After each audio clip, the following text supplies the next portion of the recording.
টিনা, এই টিনা, এই টিনা, শুনতে পাচ্ছিস না নাকি? আরে তুই এখানে? হ্যাঁ আমি এখানে। কানে কি গুজে রেখেছিস? চেঁচিয়ে চেঁচিয়ে আমার গলাটা যে ব্যথা হয়ে গেল। কি করে জানবো বল, এমন একটা জায়গায় আমাকে কেউ ডাকতে পারে? সে তো না হয় বুঝলাম, কিন্তু এতদিন কোথায় হারিয়ে গিয়েছিল? এদিকে ফোন বন্ধ, বাড়িতে তালা ঝুলছে, এদিকে কেউ কিচ্ছু জানে না। এখানেই বা কতদিন এসেছিস? সাথে কে কে আছে? আরে বাবা, আর কোনো প্রশ্ন বাকি আছে? তাহলে সেটাও করে ফেল। সে তো আছেই, অনেক কিছু জমে আছে আমার মনের মধ্যে, সব প্রশ্নের উত্তর চাই। সে তো না হয় দিলাম, তার আগে বল তুই এখানে কেন? ঘুরতে? আমার আবার ঘোড়া? ঘুরতে নয়, ঘোড়াতে এনেছি বাবা মাকে। তা কোন হোটেলে উঠেছিস? হোটেল ডিলাক্সে। তুই কোথায় উঠেছিস? আমি তো তার পাশে আসিনাতে। একটা কাজ কর না, সন্ধ্যার সময় চলে আয় আমার কাছে, তাহলে তুই তো সব প্রশ্নের উত্তর পেয়ে যাবি। কথা দিতে পারছি না রে, বাবার শরীরটা ঠিক নেই, তবে চেষ্টা করব। তাহলে চলে আয়, রুম নাম্বার 202, সন্ধ্যা 7টার সময়। ওকে, এখন চলি, দেখি ওরা কোথায় গেল।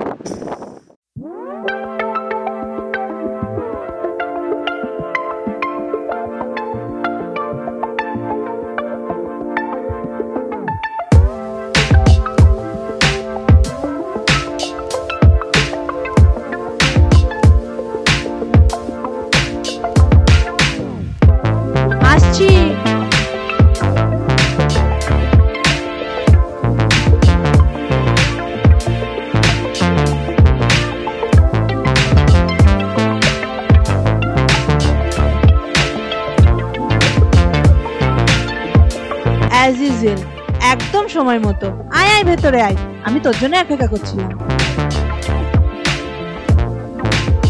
তোর সেই পাগল করা উগ্র সেন্টের গন্ধ আমার তো একটা শখে ছোটবেলা থেকেই রয়ে গেছে।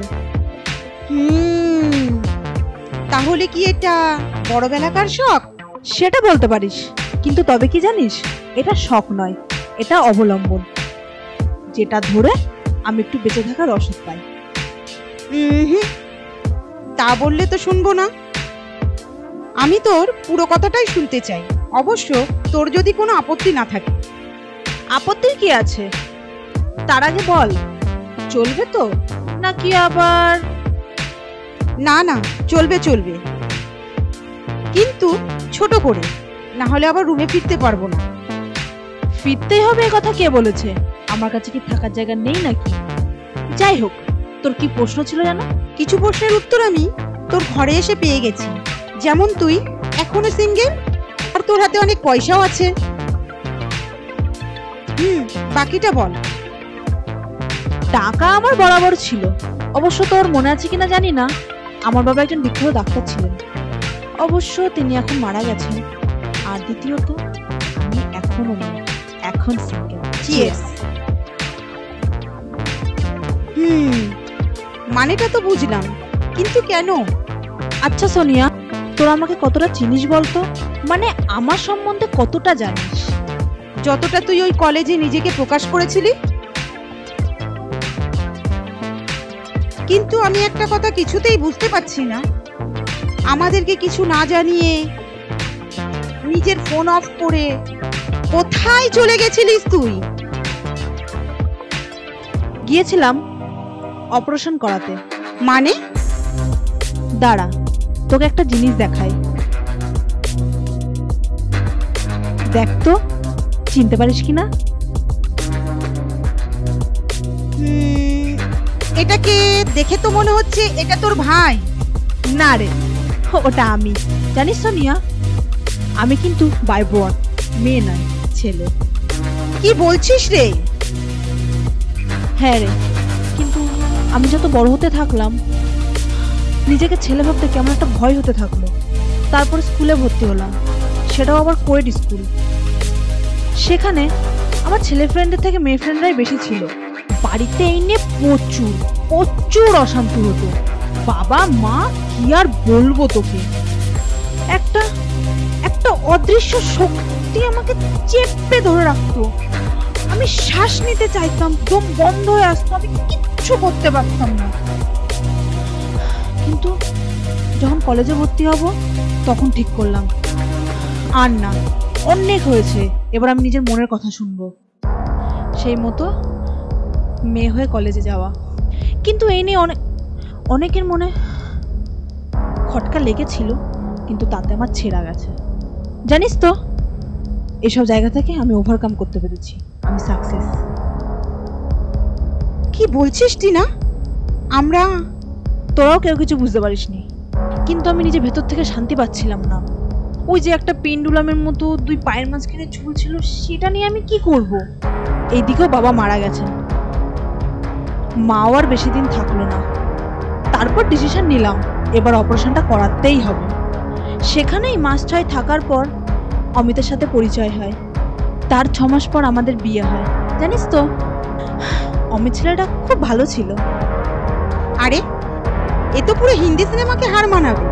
তারপর তারপর কি হলো? তারপর যা হয়, ও যখন জানতে পারলো আমি সেক্স চেঞ্জ করেছি, সোজা ডিভোর্স পেপার নিয়ে এলো আমার কাছে। আমি নাকি তাকে সম্পূর্ণ স্যাটিসফ্যাকশন দিতে পারছি না। আমার শরীরে নাকি খুদ আছে। আচ্ছা সোনিয়া, বলতো, তুই বলতো আমার শরীরে কোথায় খুদ আছে? আর কেন আমি একজন সেক্সের চাহিদা মেটাতে পারবো না?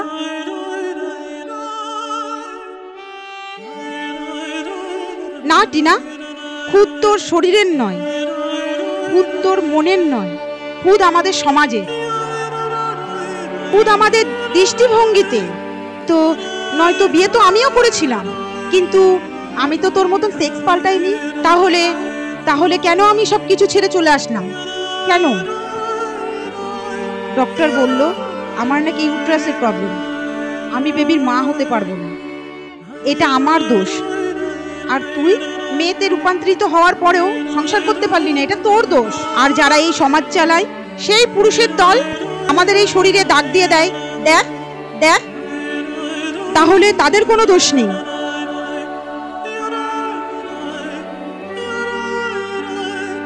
এই দেখ, আমরা যেন এক শোষিত শ্রেণী। তারা তাদের চাহিদা মেটাবে, তারা তাদের ইচ্ছে পূরণ করবে, এটা না হলেই দোষ। দেখ দেখ দেখ। আচ্ছা সোনিয়া, আমরা কি পারি না দুজনে একসাথে থেকে এই পুরো সমাজের বিরুদ্ধে বিদ্রোহ করতে? সত্যিই কি হয় না? 1 মিনিট।